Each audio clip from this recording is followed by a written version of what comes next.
Welcome back to the Impact Show. My name's Jeremy, and we have Maddie. I mean, are you going to say anything? Yes, I am. Bro, this one's your show over here. Lord. You're like, got to introduce yourself. Bro. You're the boss. Oh, Lord. All right. You can see how this day's going to go. We're fresh in the studio today, and we have some honored guests that I'm excited about. And so there's been very little warm-up. We're just like getting with it. And, don't have a whole lot of notes today. We're getting better at this thing. Right, Maddie? Yes. Yeah. Are you going to speak today? Okay. I am, yeah. All right. If y'all could see what I'm seeing over here. But anyway, so, Maddie, I'm going to let you introduce our guest. Okay. Since you were the invitation giver. Perfect. So today we have dear friends of ours, mine and Ruben's, Miss Lyndsi and They're Wes my Jackson. friends too, bro. Well, you told me to introduce them. Okay, So. all right, go ahead. All right, Lyndsi and Wes Jackson, coaches, leaders. I'm sure y'all wear a lot of other hats in the community that we don't know about, and we're about to find out. Oh, yeah, we're definitely digging in. I'm pumped because, Maddie was like, I think I have some people that might want to do this with us. And I was like, really? Yeah. And I said, well, who is it? And she told me, and I was like, heck yeah, that's a great idea. And so you get credit for this one, Maddie. It's great. So, good job, Maddie. Yeah. He gets credit for every other one, except for this one. That's not true. Whatever. Oh, man. All right. So can I ask the first question? Oh, sure, Jeremy. I don't have to. No, you can ask the first question. So, well, before we do questions, I guess we needed to do you want to introduce them other than their community leaders here in Madison, God's country? Other than them being community leaders, do you know what they do for a living? Nope. Oh, nice. Okay, so we should let them introduce themselves. We're really good friends, but I have no idea what they do for a living. Okay. Yep. All right, well, let's lean in on Wes first. We do something similar. You probably didn't even know that, but we do. So Very similar. I did know. So, Wes, tell us what you do. I'm in the HVAC industry. Been doing it my whole life, 25 plus years. Yeah, that's what I do. HVAC guy. HVAC guy. Another fellow HVAC guy. Jack of all trades. Jack of all trades. Do it all. Do it all. Electrical. Plumbers. We're Plumbing. plumbers, electrical. Yeah, whatever. Do it all. I love it. Lyndsi? I work at Barcode Supply, and I am in sales for barcode scanners and barcode printers. Barcode scanners and printers. Yes. Nice. Okay, where's it located at? Her face just says like, oh, yeah. Oh, well, I've only been doing it for 4 years. I used to tell him what to do every day because I worked with his family business. He was the office girl. I made his schedule every day. Office Oh. girl. Yeah. Nice. So, So you don't do that anymore? no, we shut that down. We decided not to open up our own business. So I now work in Greensboro. Okay. Sales, a whole new trade. Nice. Good deal. It's definitely not something I could do. Yeah. Sales? Sales is Just hard. inside sales. Oh, yeah. I could do outside sales. Yeah, there you go. Yeah. Just on the phone. Constant. There's no way. Right. Lots of nice people out there in the IT department. No. Yeah, you're right about that. There's different people. Those people are cut from a different cloth. They are. And they are just wired different. Those type of people. Yes. So, especially in the IT world. Lots of hang-ups. And I just email and say, I think we just got disconnected. Here's that Right. information. I love it. All right, first question. Go. You said you had a I first don't remember question. what it was. Well, you're on the spot. Man, it's only been 2 seconds. Jeremy, how'd you forget? So, Barcodes. What if we ask you questions? You're allowed. all right. So here's the question of the day. What does leadership mean to you? So the word leader. So this is the Impact Show, and so we bring guests on and we talk about our impact and we talk about leadership and how leadership develops impact. And so the first question I'll say is, what does impact mean to you? And yes, you're on the spot, so you didn't have time to plan for this. No. I was going to say the impact part probably relates more than the leadership We're going to get part. there. That's where I'm going. So, leadership. We just want to make an impact in these kids' lives who don't have parents in the household, Wow. a mom and a dad. So they get a mom and a dad with us for 2 months out of whatever sport they're playing. Wait a minute. So he said he was an HVAC guy, and you said you were a barcode girl. What did you just say? You should have let me take the first question. Well, hang on a second. So what she just said is so do you do something extracurricular like that's other, obviously you're a leader in the community. Maddie mentioned that, but what program, do you have a program or something that you're doing? We just help the rec department out. Really? Yes. Okay. For a long time. Full-time coaches For every the sport. for every sport. For every sport. Every sport. Really? And how long have you been doing that? Our oldest is 19, and he started in the rec department at 4. But we really, really got involved when Avett got into the rec department because he was So probably 8 or 9 years, probably. I think longer than that. Maybe. I don't know. We don't really. It's a long time. It Long seems time. like, it seems like a few years, but it's probably really, Multiple teams, too. Like, different ages in the same season. So there's times where we will coach possibly 2 football teams in the same season, or we'll do, 2 baseball teams or Basketball. Yeah, I mean we do everything. Our kids don't play soccer anymore. That's kind of the first That's what we started sport with. that we get a kid into because that's the first sport you can get into is at a young age. It's the first one you can play. So all of our kids played soccer for at least one season, and then we jump into. We're both athletes, so we have our favorite sports. Obviously, Definitely a better what are your athlete. favorite sports? Mine Are is they separate? Mine is baseball. Okay. That's kind of but I played basketball, baseball, golf.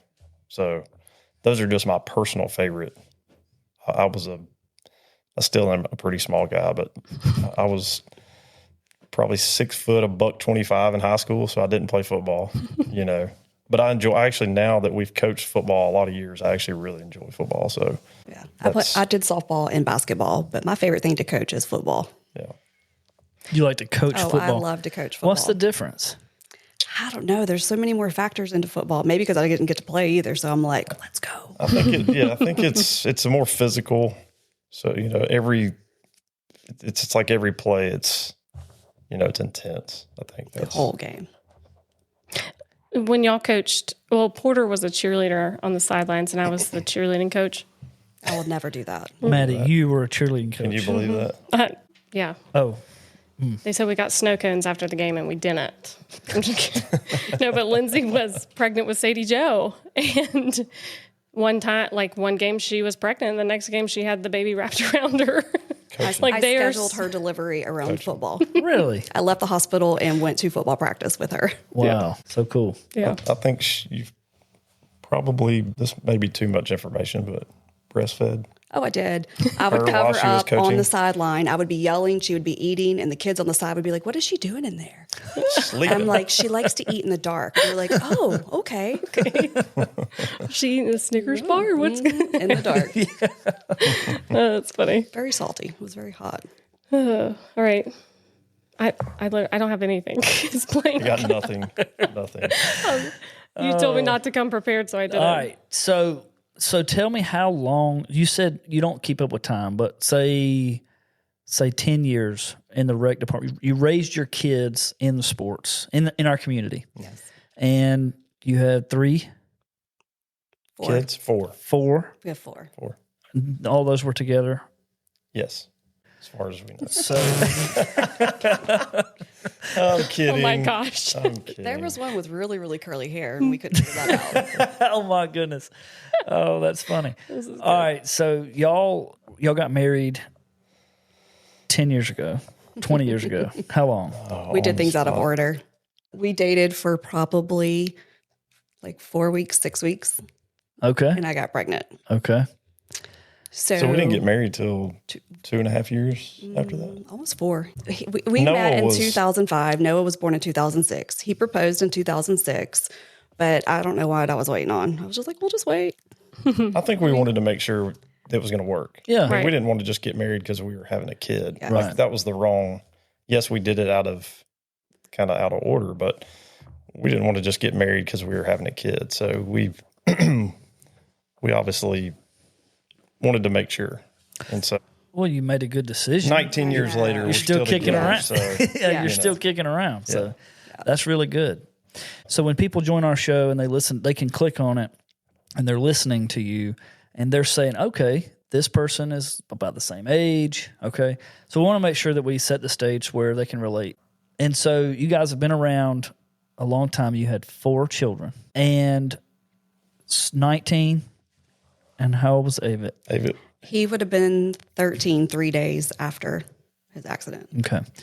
So Avett passed. He would have been 13 years old. Yes. And then your third child is how old? 9. 9 and fourth? 6. 6, 9, 13, and 19. So the 3 oldest are boys, and then our baby girl. Our baby girl was Was she an uh-oh? yes. Really? We were done. That's the one that was at my house that night. I remember that. She's. We always joke if we'd have had her first, we probably would have had just one kid. But she's Definitely she's always awesome. had one kid. She really, she's. He was supposed to go in for that vasectomy after the third baby. Well, He did there's not. a story behind it though. Well, And we tell the story. Yes, right? tell the story. So, Tell it. So I had scheduled a vasectomy, and After we already had her, though. well, yeah, no, Mm-hmm. Mm-hmm. no. So I had scheduled a vasectomy. She wasn't. We had 3 kids at the time. I got a phone call probably a week or 2 before my appointment, my surgery, and they said, your doctor's wife passed away and she'd had breast cancer. So he basically took some time off. And so they're like, we need to reschedule your vasectomy. We already had her. Are you sure? Yes. Well, why would are you think confused? so. I think she's confused because I tell this story because then Because what happened was, and this will probably have to be edited, I said, you are not getting any until you schedule that. No, we're definitely putting that on live, okay? This is great. Any what? Because you were like, well, for 6 weeks, can't do it anyway. I've got time. Anyways, but so they called me and they rescheduled my appointment, and then COVID hit. So then they called me back and said, we're not doing any elective surgeries, so it got pushed back. Like, It got rescheduled 5 times. I think it was a year maybe from my the time that gosh. I scheduled it till it happened. Realistically, That was like one of the best days of my life, watching him walk out of But that it was- building. Oh my gosh, that's funny. I still think she got pregnant after that, though. No, we already had her. Are you sure? I can pull up. I'm not great. My memory's terrible. so. What anyway, you didn't get the vasectomy and she came up pregnant. He always wanted a daughter too, so I think it just played out in the cards for him that I he did. wanted to have a daughter. I was great with being a boy mom. Really? Never wanted a daughter. No? Yeah, she always says she wanted, no. And I always wanted a little girl, but Yeah. obviously I wanted a boy, but I had 3 of them. So at that point I was like, I wish I had a little girl. So yeah. I had 3 girls. I Should have always went for the 4th. Yeah, no, well, I went and got a vasectomy too after the 3rd one, and I wish I had not. So I wish I'd have had a 4th one, and maybe even a 5th one at this point. We may end up adopting. I keep telling my wife I want to have another kid, and she's like, "No, we're not having another one." And I'm like, "Man, that's what I want," but I don't know. We'll see. You're too old now. Yeah, I think so. That's what I say about Ruben. He's too old. Could you imagine if we had a baby? I could easily have a baby right now. Ruben be like 95 when they graduated high school. Oh, that's me. That's going to be him. I mean, That's me. he's I'll going be to be 58. I'll be 58 when Sadie graduates. that's not bad. That's bad. He's going to look like the grandfather. It's bad. That could, yeah. I'm just trying to But be nice. anyway, she is, to me, she is like, with all of this that happened with Avett, was like she was I asked here for a multiple reason. times. I was like, why? Like questioning God. Why another baby? Why a girl at that? And then now after Avett's accident, it's evident why. Yeah, I think she was just always meant to be, Our audience doesn't know when we talk about Avett's accident. Most of our audience doesn't know. We have a lot of people that follow the show. A lot of folks here in Madison, of course, are going to know about Avett, and they're going to probably watch this episode. They're listening right now, okay? But there's a lot of folks out there that don't. And so before we get into that, though, I was trying to kind of get a picture of your life before, and then we do want to talk about that because you have a tremendous testimony. And I want to talk about some of that if I can. And then on the backside of it, we want to talk about what life is like. But before we if we talk about the life before, you were coaching, you were heavily involved in the community upstream of Avett's passing. oh yeah. And that's the part that I can just ask a few questions about because I've been knowing Wes a long time, but I say a long time, 2 or 3 years, you know?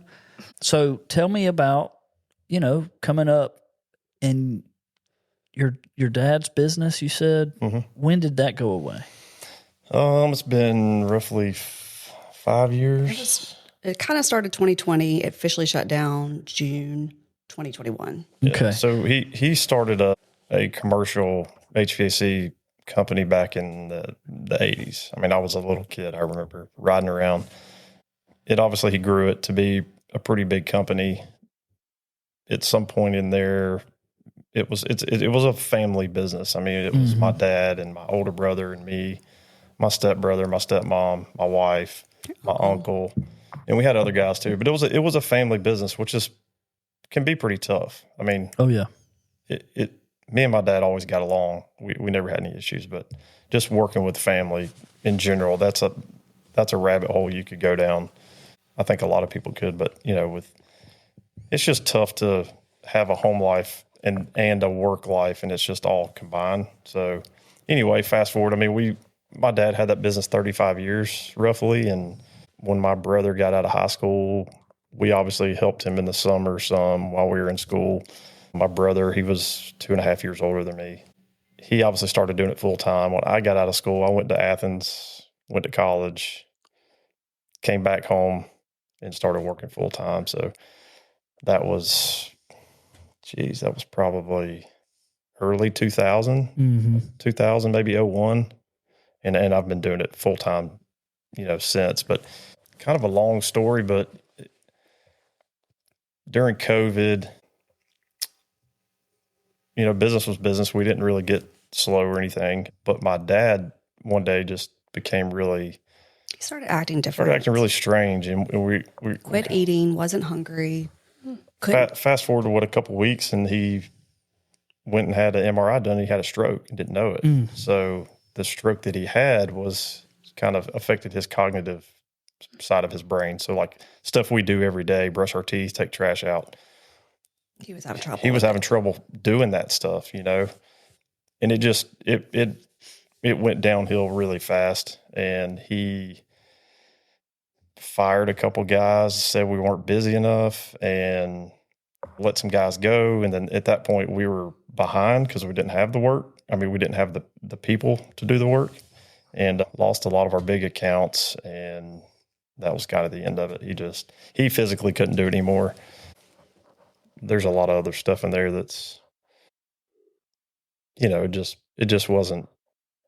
The way it happened, he couldn't sell the business. It wasn't worth anything at that point because he had lost some of our really big contracts.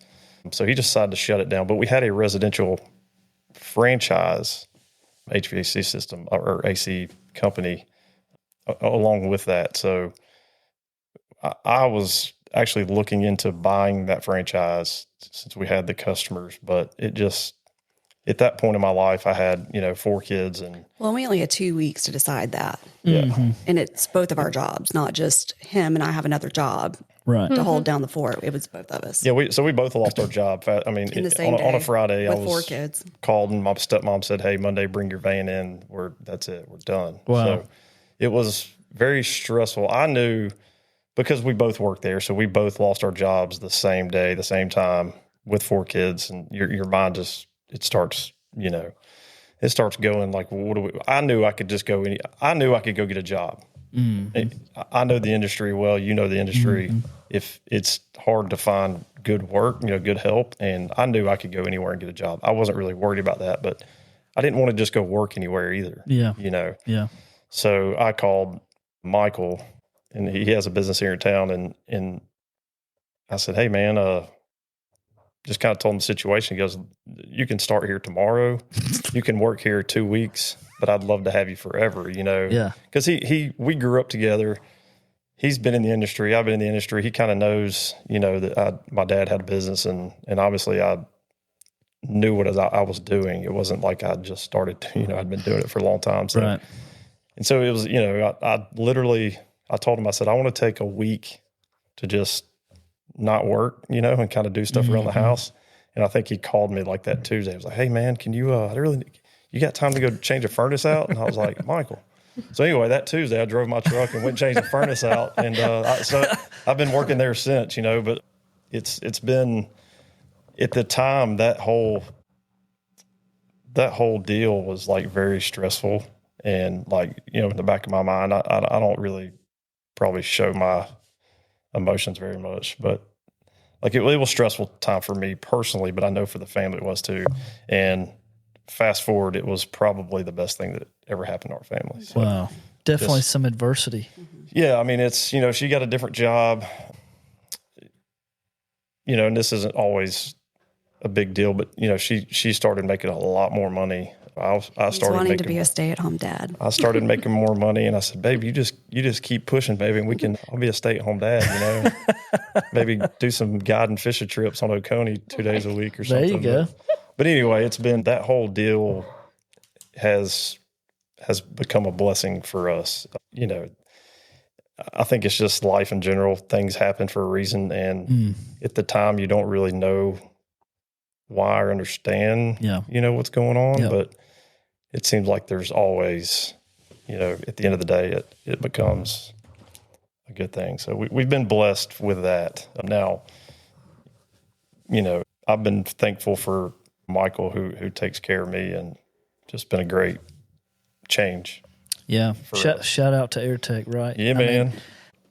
No, that's a great story. So that kind of really, you've sucked me in now, right? You just spent some time telling your story about how your father had a company, and y'all elected not to re-engage that and just go to work. And that's not always a bad thing. Yeah, I felt like our time that was my main reason, was my time with my kids. Because if I would have taken over that business, I mean, it would have been 7 days a week. Who knows, until I got to the point where I could hire somebody else. And it was I just decided not to do it. And I think it was a great decision, and I don't regret it at all. I want to share something. So I feel conviction from time to time. I talk to people that say the exact same thing you just said. And sometimes I wonder, God, was I supposed to start my company? Because am I neglecting my children? But a lot of people say, I'm not starting a business because I want to raise my kids. And, it's a legitimate thing. And I can tell you, I can attest to that, because it is, in fact, 7 days a week when you do it. Yep. But anyway.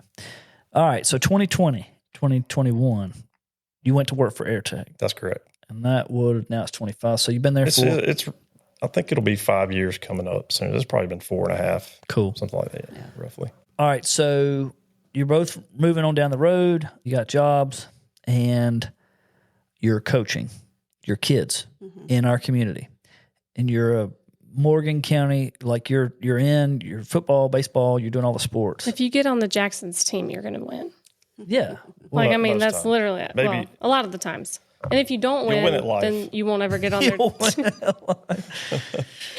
So kids sports is everyday life. And this is, again, before Avett's accident, Yes. right? Oh, yeah. Probably more so than now. I mean, we basically only coach, 2 kids now. There was a time where we were doing 3 at a time. So, and you're coaching kids that don't have. Well, I mean, there's just a lot of kids in the community, and we actually try to make sure these kids are signed up for every sport. I mean, we started this a while back. Like, I would call parents, hey, signups are going on. Get your kids signed up. Can't afford it. Get them signed up. We'll get it taken care of. Wow. And a lot of those kids became like really good friends of Avett's. So then we grew like attached to them. So then they become our kids too. We just like coaching. I don't know. Like, I don't even think it's the coaching. I was going to say there's necessarily. more than the sport when we're out there with them. Like life lessons that they don't realize they're learning. Do you just have a passion for children? I think so. Not for coaching. Coaching is the conduit. I do like coaching too. Well, but no, but it started out as I liked coaching. I wanted to and it's hard being the woman coach too. Why is that? There's no women coaches. And so. Yeah. When's the last time you saw a woman coach a football team? That's a good point. And I won 2 championships back to back. Just saying. I love it. lots of questions on why is he not head coach? Why are you head coach? Why's it got to be? She does really well she's a very organized person. I am not very organized. I mean, I can be, but she has a plan, and I don't. So, and she's just really good with. Well, hey, it's kind of weird how the kids will. It's like Mama Bear. I think. It is. I feel like the kids, and even Murphy, like he's got two really, really great parents, but he loved being on the team because he took what Lyndsi. I mean, he liked you too, Wes, but like Lyndsi, I know. She got onto him, like, he was like, okay, oh my God. It's really weird how it resonates. React. We actually there was 8th graders this year on the football team, and we were lucky enough to be on the sideline for every game this year.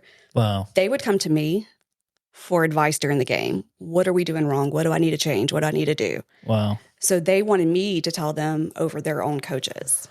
So do you realize, I'm sitting here, like, think about the impact that she's having. Well, they're having. But if the kids are coming to her and asking her that, right, that's a tremendous impact. I think that I think about y'all and like later in these kids' lives when they're our age. Oh, yeah. NFL draft, they're going to be like, my coach, the Jacksons coached me and they're the ones who pushed me, because some of these kids it's hard to take your kid to practice. It's not hard, but you have to want it just as much as they do, It's a commitment. Yeah. Not just for us, but for the parents too. I think that's the reward for us. We don't want recognition from anybody. It's when you're in Walmart and a kid walks up to you and is like, hey, coach. And I'll be honest with you, I've had kids do it and I don't remember them. Like I don't remember their name. I remember the kid, the face. Yeah. But to me, that's what's really cool. Because I remember as a kid playing sports, I still remember every coach I ever had. And I really remember like the ones that stuck out that had an impact. That had an impact. Yeah. And to this day, I'm 47 years old, and I still think about some of those guys. If we walk through the school, there's kids, hey, you haven't gotten me on your team yet. Like, when's that going to happen? Like, wow. Can I please be on your team next season? That is so cool.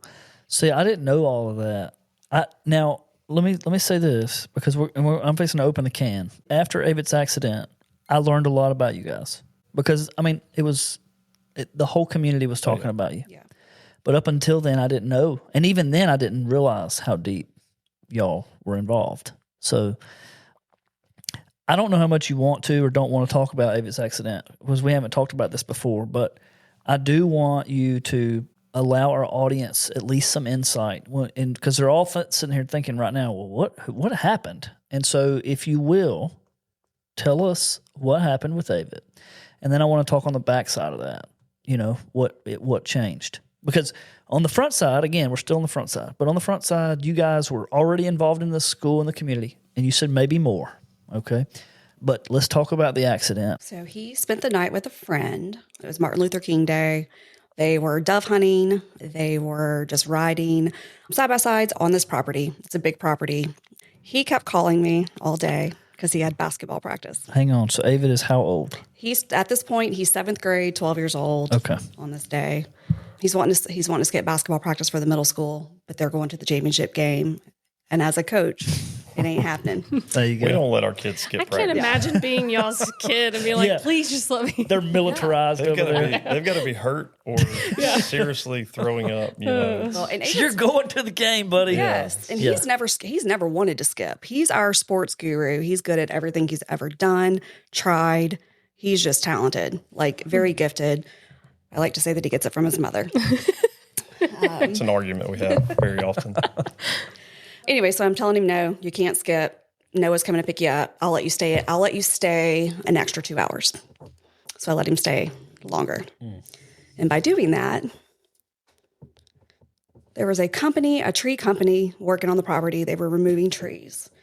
And they had come and dropped off a trailer for was it the lowboy? It's a lowboy trailer. So basically what you would haul a big skidder, And the trailer had not been there earlier. When they came through on the dirt road, it was not there. When they were headed back to the house so that Avett could be picked up for basketball practice, this trailer is now in the road, but the sun was so bright, they couldn't see it. I mean, the sun was just shining straight through the trees. You couldn't see it, and so they hit the trailer. On a side-by-side. on a side-by-side. Yes, there were three boys. Avett was the passenger in the front. Bennett was the other boy, his buddy that was driving, and then Bryson was behind Avett on the second row. It was a 4-seater side by It was side. six. Yes. Oh, a six. It was a Six-seater. six. But yeah, it had basically two bench seats. So Yeah. there were two in the front, one in the back. Both Bennett and Avett were both killed Instantly. pretty much instantly.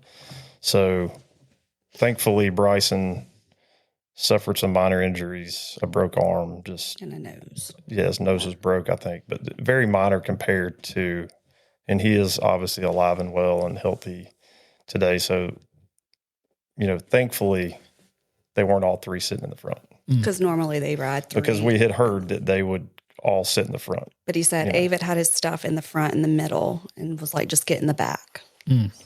So he's said that Avett saved his life. Wow. Tell the story about the bird. How they were. So prior to them leaving and they were dove hunting, Bryson, bless him. He's fairly new to hunting. So you picture you have two kids, Avett and Bennett, who have been in their outdoors their whole life. And then you have Bryson, who is their buddy, who I think he's fairly new to hunting in general. Yes. So, But they told him there was a blue dove, and that was a special dove. and they wanted him to shoot it. to shoot it. So I have video on Avett's phone of Avett videoing this, and Bryson looks like Elmer Fudd stomping through this field. And he's like, "Are you sure?" And Avett's like, "Dude, just shoot it." Obviously, We found this video afterwards. I was We're going going through through his his phone. pictures, but it's pretty funny because Yeah. he shoots it and misses it, and you can hear them say, Avett goes, "You missed." "You missed," and that's the end of the video. So it's a joke that now obviously that was probably, I don't even know if we looked at the timestamp, but it was literally hour before, maybe Not even that. maybe not even that. I talked to Avett 10 minutes before Life 360 stopped moving. So when we think the accident happened, I talked to him 10 minutes before. And there were people on site. The tree guys were there. They didn't see what happened, but they were. They said they rode by. They were waving and smiling. They said they weren't going fast. They weren't being careless. And then they heard it. And when they turned around, they could see debris. Just a really freak accident. I mean, everything had to have aligned just perfect for that to happen. It wasn't like they were, you hear accidents all the time, whether it be a car accident or, even side-by-side accidents or ATVs where kids are. But it's not even going your crazy traditional fast. side-by-side accident. Yeah. It's not I mean, like a flip or they Jumping or. Yeah. I mean, it was, you hear those, but it was a very freak thing that happened. And, we went back probably maybe a month after the accident, and we kind of went at the time that it would have happened. We wanted to ride on a side-by-side and come from the same direction just to have an idea, and you couldn't see. I mean, it was. see anything. And we were on the scene of the accident. We got there before they even had removed him. Oh, God. Because You got there way faster than I. Yeah. I was in Lawrenceville when she called me. Well, the helicopter had just landed to get Bryson, and they were trying to get him out because he was kind of stuck in there too. But I mean, with it being like a fifth wheel trailer, it comes up a little bit, and so the way that they hit, they were just worried about when they did pull it out, how his condition. There was a lot of people there, so. But it was so bright, even standing there then, right after it happened, they just couldn't see it. It was bright. And we actually got a picture. We got a body cam footage of when the police arrived. And it's the trailer and the side-by-side are in the background, but you can't tell because the sun's just shining. But then there's this cross in the picture there's no cross there. But it's this illuminated cross in the picture that wasn't there.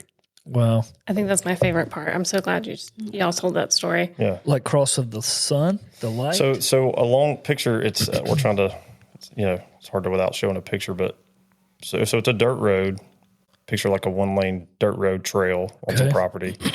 Well, Walt had planted some trees along the side of the road. And so when you plant little saplings, you put it's almost like PVC, white PVC poles on them so the deer don't. But it wasn't even that. It was like a clear mesh. Yeah, it wasn't PVC, but it was, anyway, so there was, on every one of those trees had that on it. And what's really weird is if you look at every other one, it's just straight up and down like a pole, you know, like a tree. And on this one, it was just a perfectly defined cross. And it's the tree. It's the one in the middle, and it's like right and beside it's right them. next to where the trailer is, you know. So I actually ended up getting my whole arm tattooed, and it has that scene on it. Like right now? Like Yeah. Oh, yeah. Well, so we won't strip down right now, but after the show, I want to see that. Yeah. And he does have one blue dove. He did 3 doves, and one's a blue dove. You'll see when I show you, when all this came about, and there's also Walt had sent me a couple days after, he had sent me a trail cam picture of them two. And I think it was that spring before, same year, but anyway, it was them two walking down the road, and they're going fishing. They're going fishing, so they're holding fishing poles. But it's really cool because on the camera, they both are looking back and they're pointing to the camera. They like timed it perfect. And they timed it perfect to where the trail cam took the picture. Really? So yeah, so when I saw that picture that he sent me, and I already in my mind had this scene that I wanted tattooed on my arm. So when I show you, it all makes sense. So it's kind of all of that, you know. It's the two boys walking with the fishing poles. It's basically a copy of that, you know, picture. Yeah. And then I have the road, you know, with the cross next to the road, and then a bird. And then some I have 3 doves up top, and one of them's blue, you know, because it's the blue dove. So and this was the day that so the day that Avett was taken away from us. They were all dove hunting, and they were doing all that. Yeah. Man, that's a nice day to go. I know. Oh, right? It was everything he loved. He loved, that was a place that Walt had kind of built for, basically, this place was for the kids. You know, he had it set up to dove hunt. You could deer hunt, turkey hunt, fish. And then every boy that they were friends with loved going over there. Oh, yeah. I mean, it was, you know, rightfully so. I mean, it's a place I would dream of having access to when I was a kid. Yeah, exactly. So yeah, it was Martin Luther King Day. He had spent the night with Bennett the night before at their house, and then they were going to go to the farm the next day and just hang out. So that was, and you know, lots of things I wish I changed about that day, though. You always say that, but you know, if obviously not knowing what was going to happen, if he asked again, can I go? We would. I mean, we're yes parents. You say yeah. No very it's often. What they wanted to do. You know, So. Well, you know, I can't imagine what it feels like to lose a child. I remember coming to the service for y'all, and of course, again, I knew Wes upstream of that, and when I heard about it, it was just tragedy, right? And so you always ask, like, God, what is the good in this? But there is. While I stood there looking at him, waiting for them to get him out, that's what I told him. When he finally got there, I said, good's going to come from this. Yeah. We're going to make good come from it. Good's going to come from it. Yeah. Which is hard to, you know, at the time, it's really hard to even think that's possible, you know, but. Yeah. But it is. He makes a big impact. It is. We didn't realize, we had no idea. We knew he was a great kid. You know, we knew he had a lot of friends. He was obviously very athletic. He was just the all-American boy, you know, but we had no idea that until after, and maybe we never would have known, you know, but just people that you have no idea he even knew. Yeah. That we've been told so many different stories, and like, you know, it makes you feel good as a parent that, you know, he was your kid, because he, for whatever reason, he just touched a lot of people.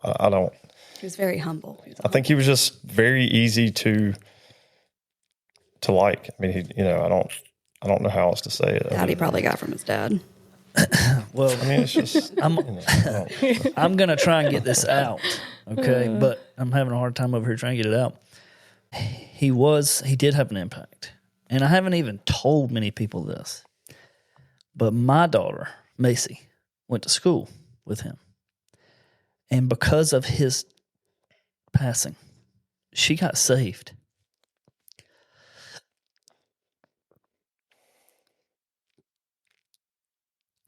It was about, I don't know, a week or 2 or 3 after his passing. And she came to me and said, Dad, I want to make sure I go to heaven. like Avett.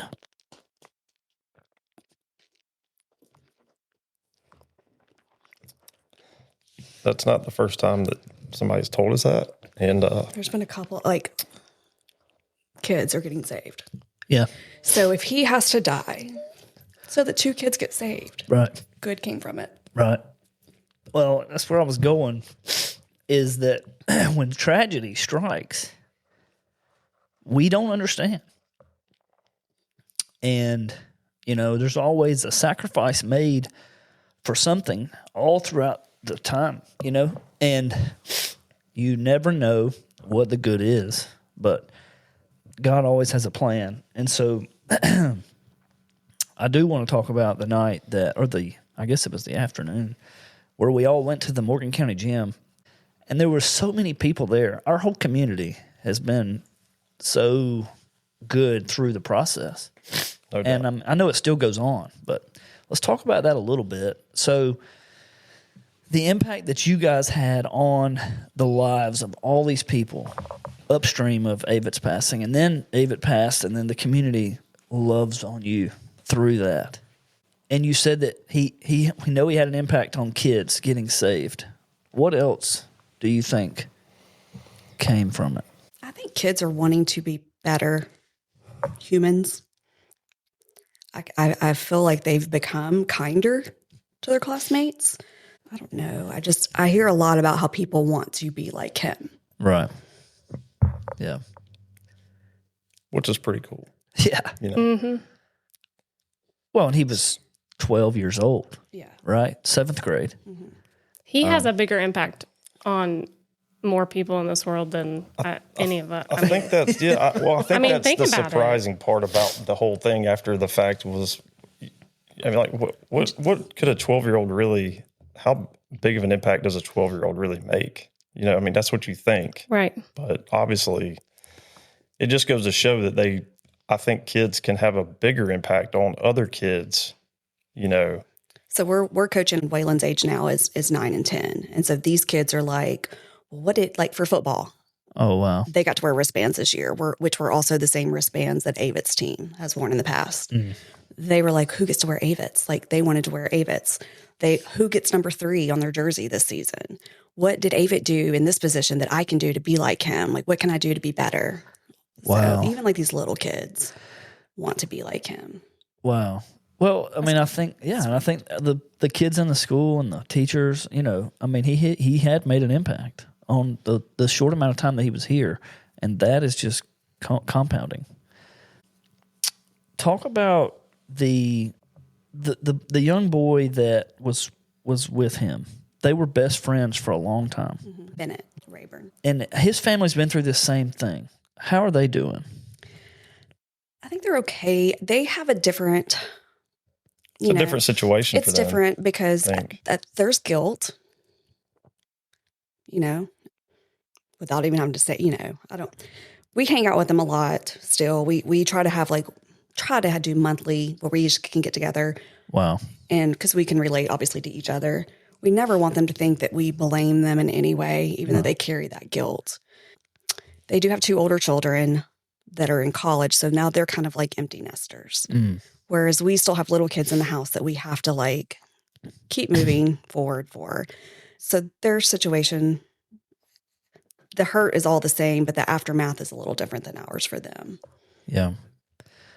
And the hurt never stops, does it? Never. No.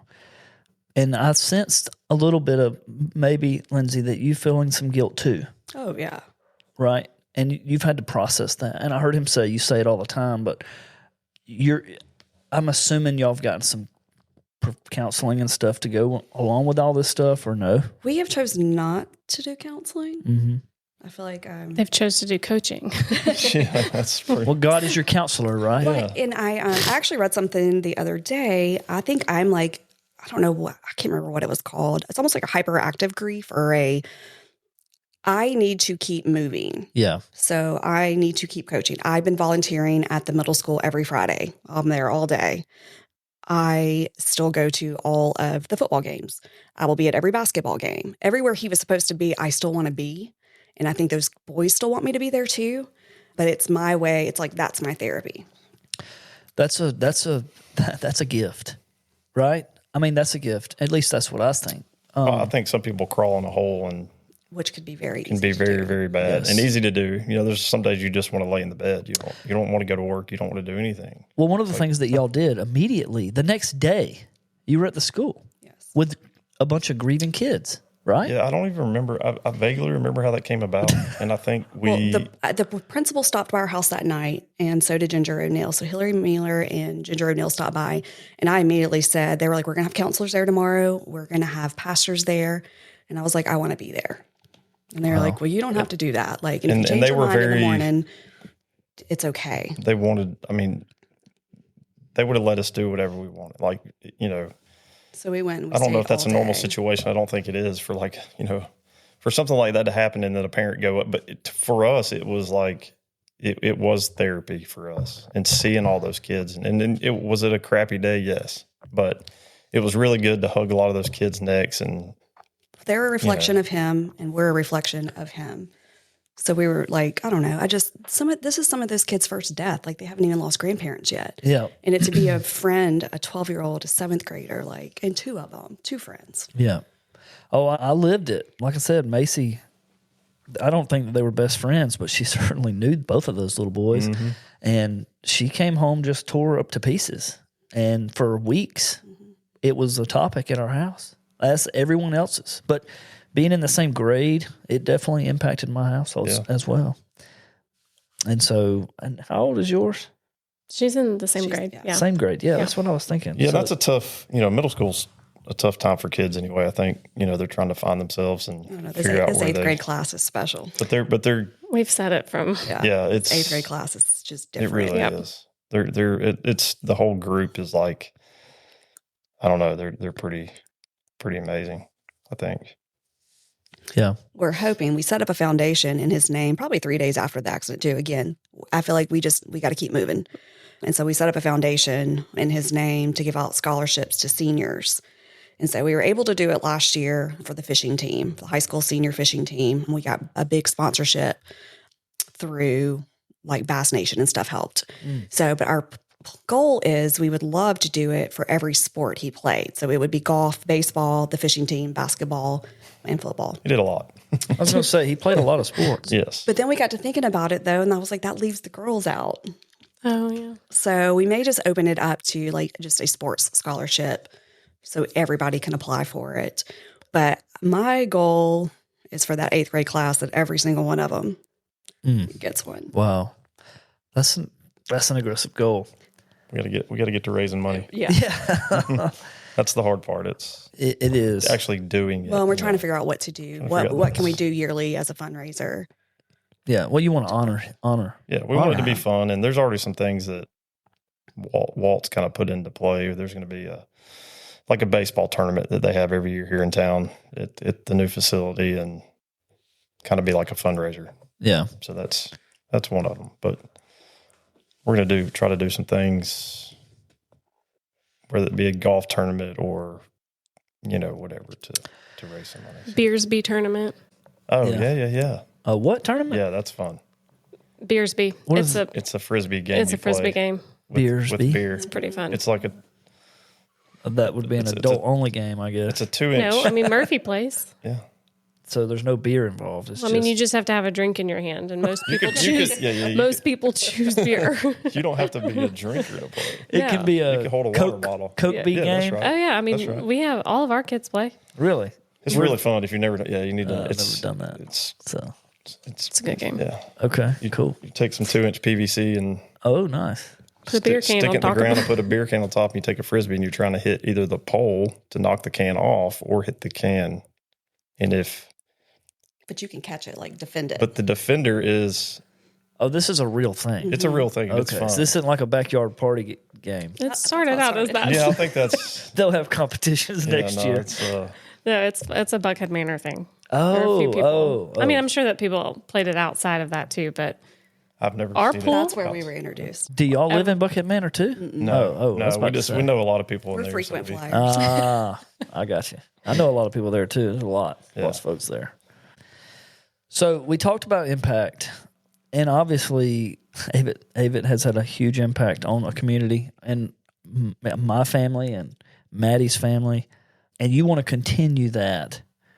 And do you guys have a group of people that are helping you with continuing that legacy and like what you just said your dream was to offer the scholarship to the 8th grade class? Do you have a village around you today? I think the whole community, once we know what we want to do, Okay. Yeah, I think they'll be there to make it happen. Nice. We have a pretty good We have a close-knit group close of friends too. That it's Good. you could call them and ask them for anything, and they would. Yeah. You know. Yeah. Good people. And they've this through this whole thing. It's I tell people this. I said I don't know how people can go through something like this that don't have friends or that don't have. I can't imagine going through this not living in Morgan County. Right. Honestly. Yeah. Just what the community's done for us. And I've heard people say like, "Oh, it's just paying you back for what y'all have done," but we don't even see it like that. Consider that we've done it. Like I think it all started really. We're just like, well, I mean, we got to be there anyway as parents. Why don't we just start coaching? Right. So, Right. and that's kind of how it started. It wasn't ever to be, to make an impact. That wasn't why we did it. It was just, we just wanted, and I think she probably pushed it more than me. Like I'm kind of I like my free time. He was like, I am not doing the group text with parents. Yeah. I am not calling these parents. I am not communicating with these parents. I'm not doing that. It's just not my personality. That's funny. I coached basketball here in Morgan County. You coach basketball? Sorry, that's what you said to me about cheer. So I just had to say it. I did actually. I played basketball too, Maddie. Did you cheer? No, You didn't. Okay. I played softball and basketball. Well, I played the sport. Okay, but I had Macy had wanted to play, and so my wife was signing her up, and they didn't have enough coach. They didn't have a coach, and I was like, well, and so Ashley, my wife's like, well, we're going to coach, and I was like, oh my God, I don't have time, but okay, you be the coach, and I'll just be there. Well, of course, I ended up being the head coach, and then she tore her ACL during the practice, so we won't do that anymore. But nonetheless, what y'all were talking about earlier with the children, you bump into them at the grocery store, and they're like, hey, coach, that is a really good feeling. Yep. And I actually enjoyed coaching the basketball girl because I coached the girls' basketball team here in the rec department. And there was, 8 or 9 girls on the team, and we actually won. Maddie. Sorry. like won a game or we won a lot? won like a lot of games. Like it was a Nice. pretty good team. Must have been the coaching. I wouldn't say that, but it was fun. Sorry, I'm not laughing. Yes, you are. I actually enjoyed it though, and to your point, the kids, they resonated when I'd see them out in public, and it was always a really cool. It's a really cool feeling to. Yeah. Hey, coach. It's for us because we've been doing it for so many years and so many sports and different age groups that it's like you can't go anywhere without seeing a kid that you coached. Yeah, And they seem to always remember you, right. even though you Don't remember them. Even though I yell a lot. you may not. You honestly, and I hate to say it, but you can't remember every kid, their name. Right. Like I don't forget a face. She will remember, and I'd be like, "Hey, what's this kid's name?" She'd be like, "Oh, that's so and so." So when you guys decided to be coaches, is there anyone in y'all's lives that you kind of turn to and like mimic their coaching style or leadership style, or did you just make it up your own? Or My mom coached me a lot growing up. But other than that, I don't really have a standout coach that I remembered. So I just basically, I think, changed it to all the things that I didn't like that they did, and was like, we're going to do it different. I think it's also different too. Is you have like high school coaches, and then you have like young kids coaches, and it's totally different. You can't treat a 7 or 8 year old like you can a 12 or 13 year old. So right. So that's a learning curve too. Because We want it to be fun, and I always ask, would you come back? Or, hey, next sport up's basketball. Come play. Well, I've never played before. I think you'll like it. Come on, try it. Which then leads into, are you going to get me on your team? Which makes the draft really hard for me because I'm like, I need all of these kids. That has to be hard. Yes. Well, sometimes you want to pick a kid not because they're good, but because they're really good kids and the parents are really good or cool. It's like it makes it. I would much rather have 4 of those kids that aren't that athletic, but are willing to do what you say and are willing to learn and get better. Be coachable. Mm-hmm. Yeah. Right. You want kids that are coachable. Coachable kid. Yeah. And unfortunately, there's a lot that aren't. Yeah. But we also try to understand where they're coming from. If it's a kid that lives with a single mom that doesn't have a dad figure in their life, or whatever the situation is, maybe they live with their grandparents, or we just try to look at that and be understanding of the situation, and then meet them where they are. Yeah, and their journey of their. So it's life. really not all about the sport. The sport itself. It's called coaching, and I think there's more to it than just the coaching part. Or it's like maybe your life lesson coaching them while you're coaching the sport too. And they don't even notice. Like they don't know. They don't realize. They don't have a clue. I don't know that I've ever really thought of it like that until this conversation, maybe,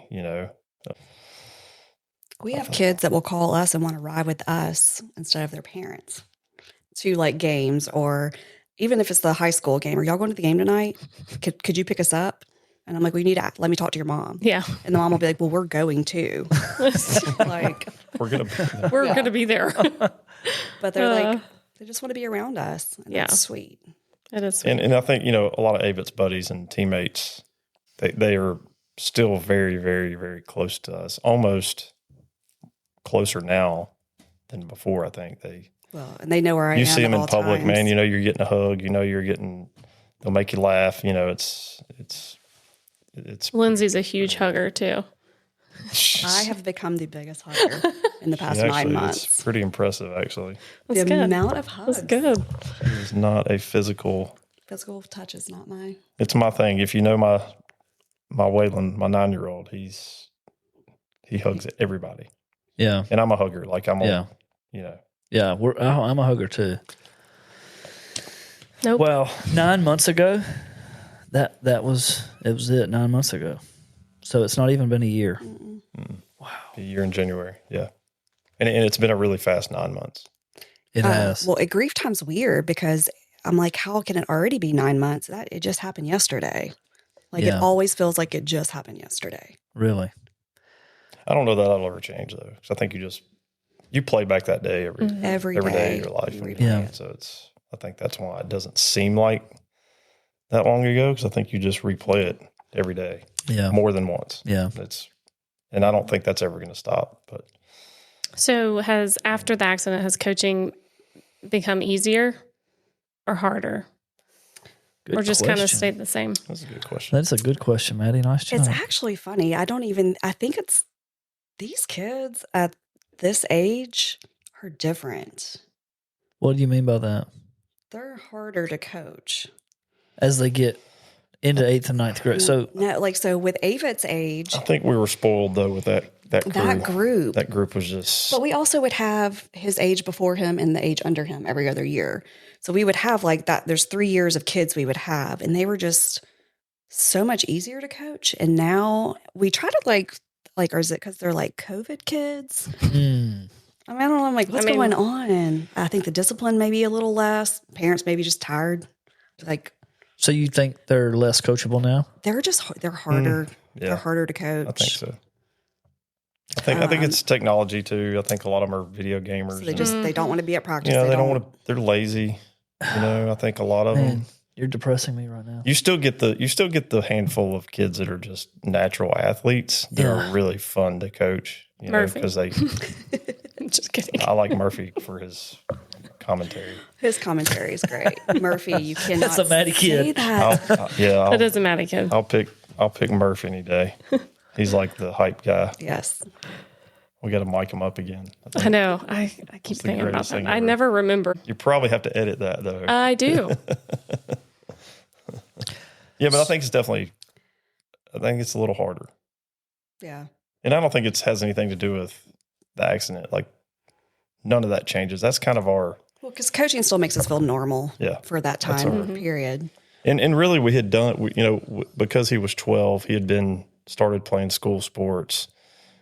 He was done with rec football. He hadn't done rec baseball in years. He was he was still playing basketball though. So actually, that Saturday we had the last rec game. I remember that. He fouled out, which he never does. I had another kid foul out, so I had 4 players. We went into overtime and won. So he went from D-League. He played D-League that morning. Then we went to rec. So, but all of his friends, all the 8th graders have asked me if they play rec basketball one more year, will I coach them again? Oh. So we're going to put Sadie Jo on the back burner one more year for basketball. So we get to coach a 13, 14-year-old basketball team. It's going to be basically the kids that play for the middle school team, which is going to be really cool. That is really cool. Because you're not going to have to, we don't have to teach them anything at this point. They got the fundamentals. They've been taught, you know, so it's going to be fun. Well, and we've coached a lot of them since they were little too. Avett would have been like, let's do it one more year, y'all. So that's going to be fun because it'll be all his buddies and kids that we So know we'll get them one more year, which will be fun and nice. It'll be fun for us too. It'll be a cool little season to have. You know, we got the other 2 coming up, Waylon and Sadie. And Sadie, we're not sure if she's going to play softball or be a cheerleader, but she'll do one. And Waylon's how old? 9. He'll be 10 in January. He turned 9 the week before the accident. How's he doing? He's actually taken it the hardest. He actually just slept. So they share a room, shared bunk beds, and he just slept in the bottom bunk in his bed for the first time 2 nights ago. Was he sleeping with y'all? They have a futon in their room, so he was sleeping on the futon. Okay. But they were closest in age, shared a room, and just the fact that, he's a very sweet, loving child. Like it's insane. Yeah. How sweet this kid is. It's like, it worries me because when he's going to get, as he gets older, he's probably going to get his heart broken. Yeah. He's just, if he walked in this room right now, if he's met you one time, he's probably going to hug you. Yeah. That's just what he does. So I think it's just his personality. He's always been very loving. How are his grades? He's very smart. Even after Avett's passing. The school was very, very, very good to him. I don't really think he did schoolwork from... I'm pretty sure he didn't do anything. From that time to May. I mean, how could you? I was having to pick him up from school at least twice a week. He just couldn't stay. And of course, at that age, kids were he's like, I just don't want them to ask me if I'm okay. Like, just let it be. Yeah. Or asking questions about the accident and they don't know. I mean, it's 4th grade. Well, 3rd grade last year. Yeah. So I had to pick him up a lot. But I also would get lots of pictures of him just hanging out with the counselor, walking the dog, riding in trash cans with the janitors in the hallway. They were really good to him. Okay. And they were like, we're not worried about his school. We're not worried about any work. He's advanced in school, so missing a few months. He's like mathematical genius. So we don't ever worry about his grades. Yeah. He'll be that kid that never has to study and aces all of his tests, Yeah, I'll share this. When my dad died, I lost my dad in 2020. Well, I lost my uncle, my dad passed, my mother-in-law passed, and my grandmother-in-law passed, all within about 9 months of each other. Jeez. And my kids, their grades dropped, like just bottomed out. They all struggled. And so anytime you deal with tragedy in life, people struggle to focus. And so I always ask, Well, and our oldest son, it's his senior year. Wow. So he went from being there to pick his brother up to us going home without him. And he had to see, He was there. He was there. Mm-hmm. Yeah, he was the one going to pick him up. So he got there and was like, where's everybody at? He's calling me, like Avett won't answer his phone.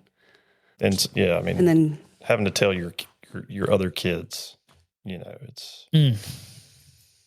But again, Sadie Jo, she's definitely saving grace. She's, anytime I cry, why are you crying, Mom? And I'm like, baby, you know why. She's like, you're always sad because of Avett. I said, I am. She goes, but I tell you all the time, he's not dead. He just lives somewhere else. So, smart girl. Yeah. She's a handful, but she's definitely...